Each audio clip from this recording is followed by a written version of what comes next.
Let's take a look at the pineal gland. So let's have a look at the location of the pineal gland. So the pineal gland is a very small endocrine gland that is located within the brain. It's situated in the grooves between the hemispheres, and it is positioned in the midline, and the shape is like a small pine cone, hence its name.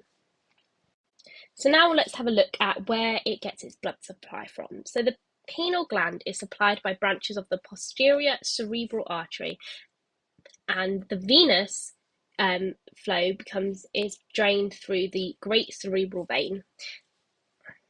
So what are the functions of the pineal gland? Well, it helps regulate the sleep-wake cycle and helps the synchronization of the body's internal clock.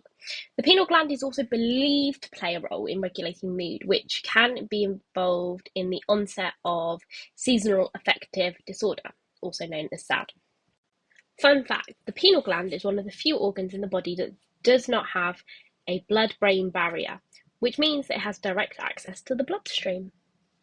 So how does the functions relate to the hormones that the pineal gland produces? So the pineal gland secretes melatonin, which is a hormone that regulates the sleep-wake cycle and helps to synchronize the body's internal clock. Melatonin production is stimulated by darkness and inhibited by light. So melatonin has 5 main functions. So it is responsible for signaling the body that it is time to sleep. And it helps synchronize the sleep-wake cycle with the day-night cycle, promoting a restful sleep at night. It helps with the circadian rhythm by regulating various physiological processes that follow a circadian rhythm. So this includes body temperature, hormone production, and blood pressure. It also helps with antioxidant activity. So it's a powerful antioxidant by protecting cells and tissues from damages by free radicals and oxidative stress. Within the immune system, melatonin influences the immune system and has an anti-inflammatory property, which helps regulate immune responses. And within the reproductive system, it is involved with the regulation of reproductive hormones and plays a role in the timing of reproductive processes. So what happens if you have too much melatonin?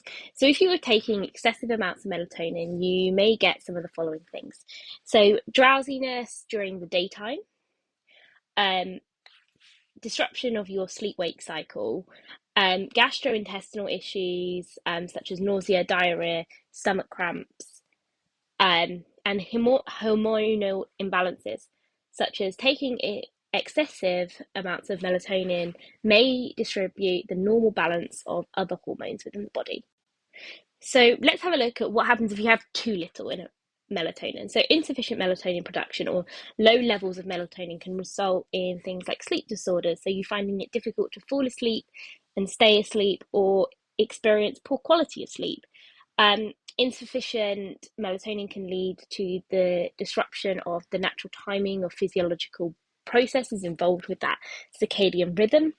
It also is deemed to have an effect with mood disorders such as depression and seasonal affective depression disorders, so SAD, and it weakens the immune system because it lowers the ability to regulate the immune system. So the lower levels may result in a compromised immune system.